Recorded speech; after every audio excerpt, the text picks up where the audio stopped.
Hello friends, स्वागत है आप सबका आपके अपने यूट्यूब चैनल स्मार्ट स्टडी 2.0 में। आज के इस वीडियो में मैं आपके लिए हिंदी के टॉप 37 क्वेश्चंस लेके आई हूँ।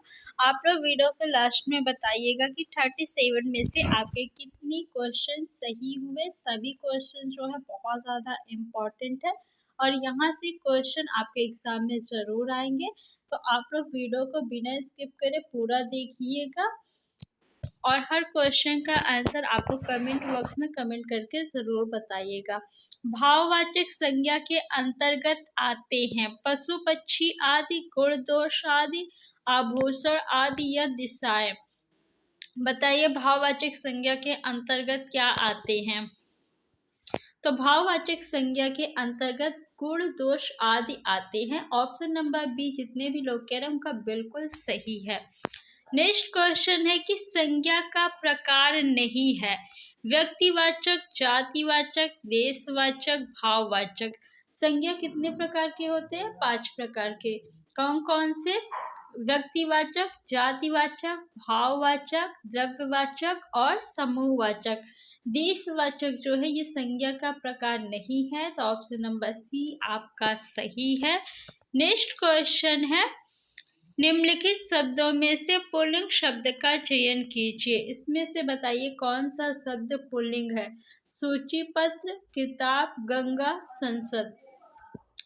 आप लोग हिंदी को क्वेश्चन को 2 सेकंड में आंसर बताया करिए। जितना कम समय में आप हिंदी और जीके के क्वेश्चंस को करेंगे उतना ज़्यादा टाइम आपको मैथ और रीजनिंग के लिए मिलेगा। तो आप लोग हिंदी जो है कम से कम समय में करने की कोशिश करिए। इसके लिए ज़्यादा से ज़्यादा आप लोग मॉक टेस्ट लगाइए। तो सूची पत्र जो है वो पुल्लिंग शब्द है। किताब, गंगा, संसद ये स्त्रीलिंग शब्द है।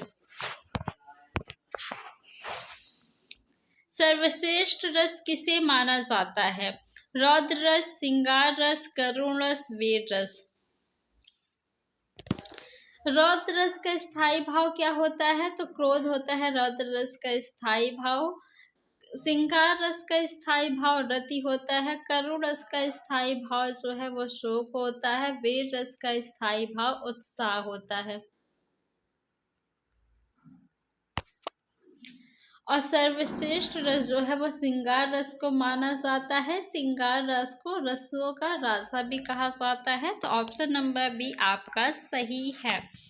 प्रेम सागर के रचनाकार है सदल मिश्र, उस्मान, लल्लूलाल, सुंदरदास। तो प्रेम सागर के रचनाकार जो है वो लल्लूलाल है। ऑप्शन नंबर सी बिल्कुल सही है।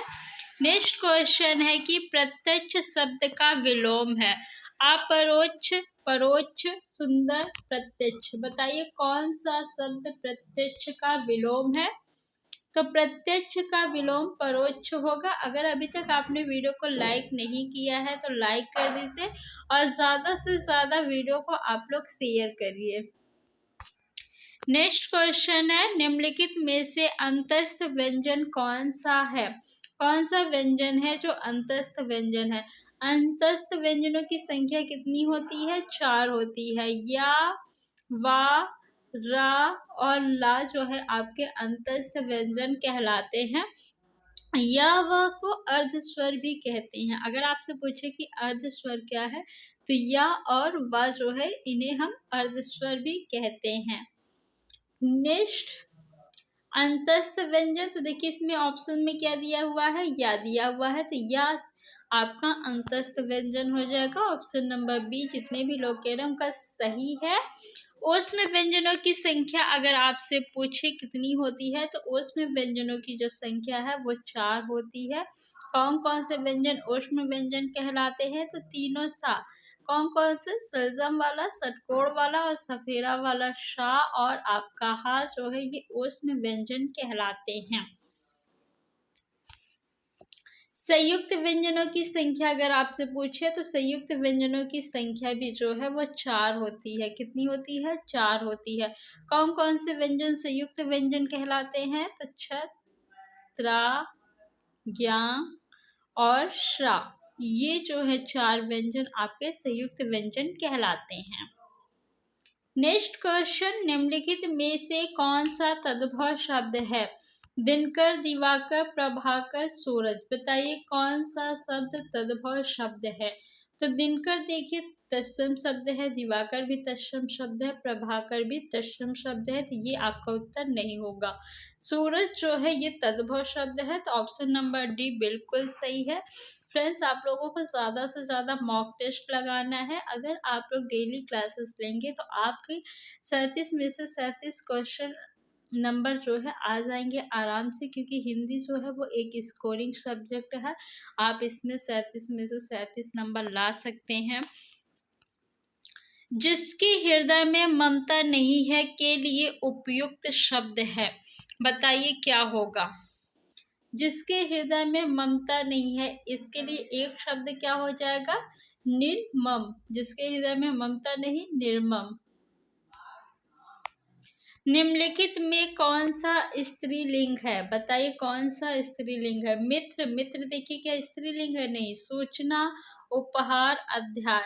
तो सूचना देखिए क्या है? स्त्रीलिंग शब्द है।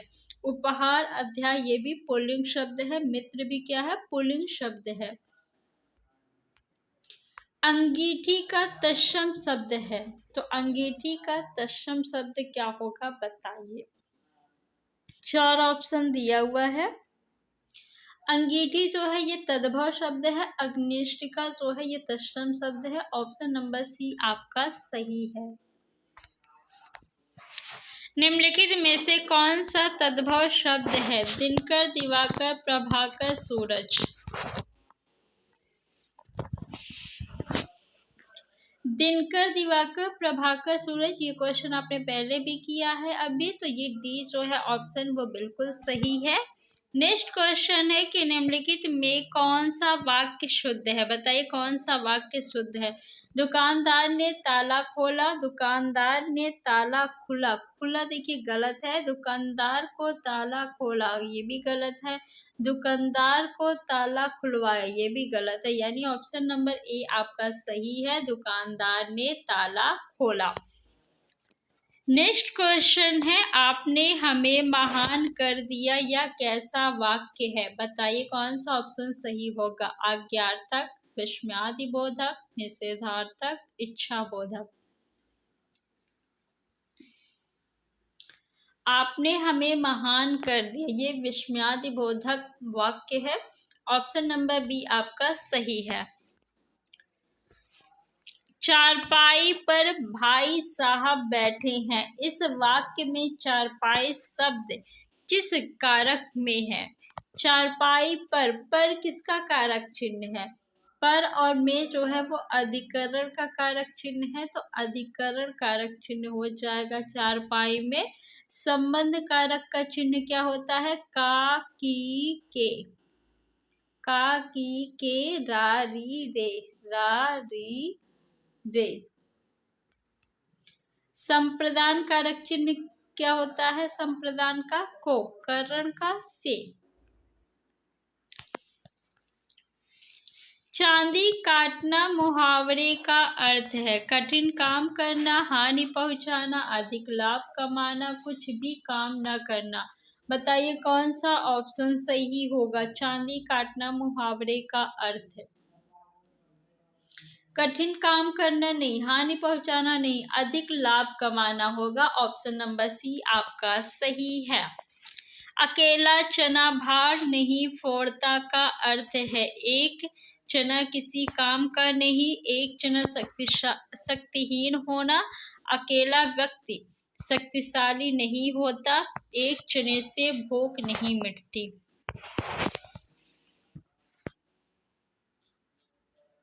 अकेला चना भार नहीं फोड़ता, यानी अकेला व्यक्ति शक्तिशाली नहीं होता। ऑप्शन नंबर सी आपका सही है।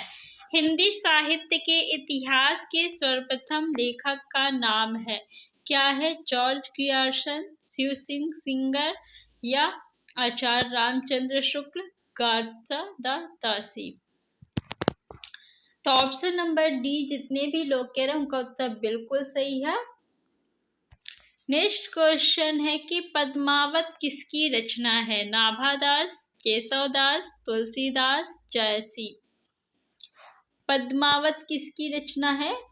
तो ऑप्शन नंबर डी जितने भी लोग कह रहे हैं उनका उत्तर बिल्कुल सही है, मलिक मोहम्मद जायसी। बैताल पच्चीसी के रचनाकार है? लल्लूलाल, सदर मिश्र, नाभादास, सूरती मिश्र। बैताल पच्चीसी के रचनाकार कौन है? तो ऑप्शन नंबर ए जितने भी लोग कह रहे हैं उनका बिल्कुल सही है, लल्लूलाल। इनमें कौन सा शब्द तद्भव है? बताइए कौन सा शब्द तद्भव है? मधु, मधुकर, भ्रमण, भंवरा। तो ऑप्शन नंबर डी जितने भी लोग कह रहे हैं उनका उत्तर बिल्कुल सही है। भंवरा जो है ये तद्भव शब्द है, बाकी तीनों जो है वो कैसे शब्द है? तत्सम शब्द है। धीटी का तत्सम रूप है, क्या होगा? बताइए, 4 ऑप्शन दिया गया है, ये तद्भव रूप है। तो ऑप्शन नंबर डी जितने भी लोग कह रहे हैं उनका उत्तर बिल्कुल सही है, दृष्टि हो जाएगा। नेक्स्ट क्वेश्चन है कि शुद्ध वर्तनी वाला शब्द है भागीरथी, कौन सी वर्तनी सही है? ऑप्शन नंबर ए, बी, सी या डी। तो ऑप्शन नंबर बी जितने भी लोग कह रहे हैं उनका उत्तर बिल्कुल सही है, भागीरथी शुद्ध वर्तनी वाला शब्द है। किसकी वर्तनी शुद्ध है? विरहणी। ऑप्शन ए, बी, सी या डी। तो ऑप्शन नंबर सी जो है वो बिल्कुल सही है। तो ऑप्शन नंबर सी जो है वो बिल्कुल सही है। नेक्स्ट क्वेश्चन है छलिया, पठनी व कहानी में कौन सा प्रत्यय निहित है? फ्रेंड्स, आप लोग वीडियो को ज़्यादा से ज़्यादा शेयर करिए और अगर अभी तक आपने चैनल को सब्सक्राइब नहीं किया है तो सब्सक्राइब कर लीजिए। छलिया में ईया प्रत्यय है, पठनी में ई प्रत्यय है, कहानी में जो है आनी प्रत्यय है। तो ऑप्शन नंबर डी जितने भी लोग कह रहे हैं उनका उत्तर बिल्कुल सही है। निम्नलिखित में से कौन सा शब्द स्त्रीलिंग है? बताइए कौन सा शब्द स्त्रीलिंग है? उत्साह, चक्रव्यूह, मृत्यु, संकल्प है। उत्साह जो है पुल्लिंग शब्द है, चक्रव्यूह भी पुल्लिंग शब्द है और संकल्प भी क्या है? पुल्लिंग शब्द है। मृत्यु जो है ये स्त्रीलिंग शब्द है। तो ऑप्शन नंबर सी जितने भी लोग कह रहे हैं उनका उत्तर बिल्कुल सही है। नेक्स्ट क्वेश्चन है कि हिंदी भाषा में वचन कितने प्रकार के होते हैं? 3, 2, 4 या 5?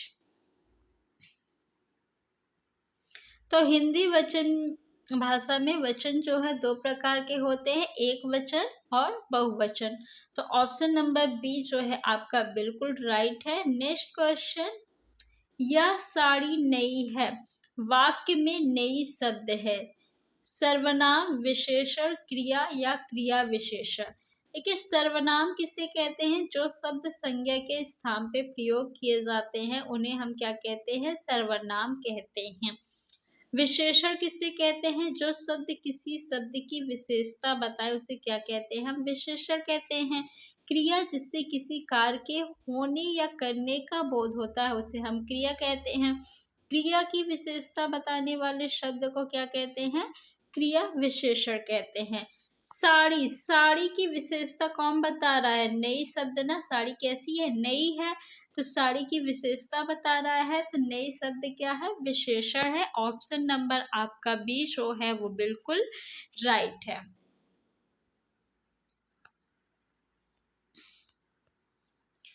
जोतम पैजार मुहावरे का अर्थ है लड़ाई झगड़ा होना, लोट मचना, छीना झपटी करना, किसी वस्तु की बहुतायत।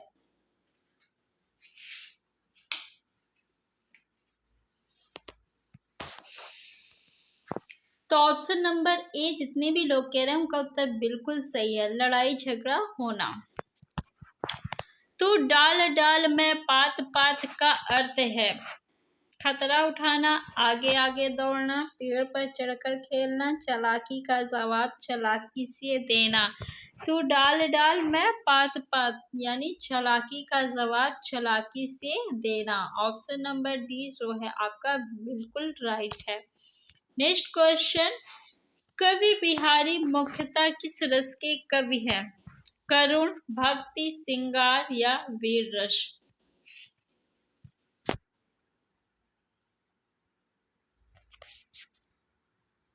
तो कवि बिहारी जो है वह श्रृंगार रस के कवि है। ऑप्शन नंबर सी आपका बिल्कुल सही है।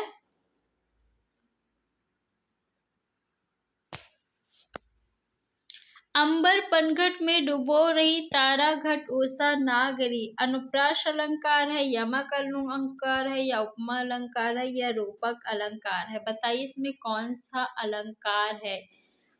अंबर पनघट में डुबो रही, तारा घट उषा नागरी।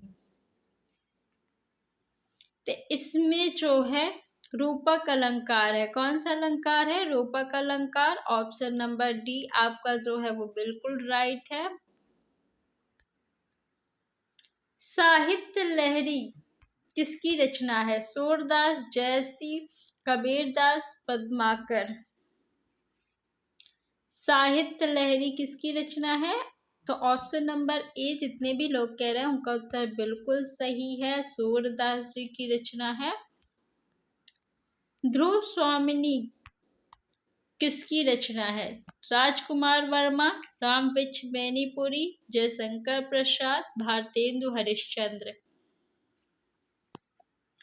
तो ऑप्शन नंबर सी जितने भी लोग कह रहे हैं उनका उत्तर बिल्कुल सही है, जयशंकर प्रसाद जी की रचना है ध्रुव स्वामिनी। रानी केतकी की कहानी किसकी रचना है? वृंदावन लाल वर्मा, किशोरी लाल गोस्वामी, माधवराव सप्रे, इंशा अल्लाह खां।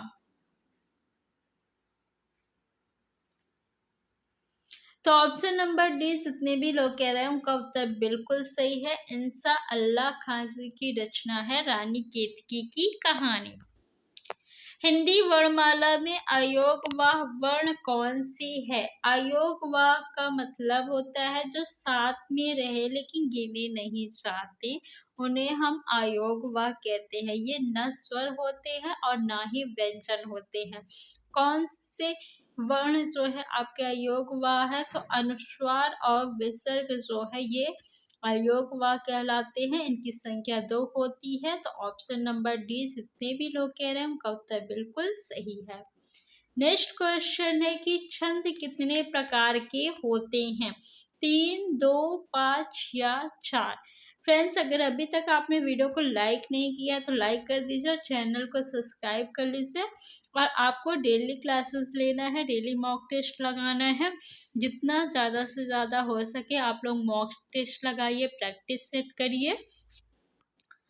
छंद कितने प्रकार के होते हैं? तो छंद जो है 3 प्रकार के होते हैं। ऑप्शन नंबर ए आपका सही है। अब आप लोग बताइए कि 37 में से आपके कितने स्कोर आए?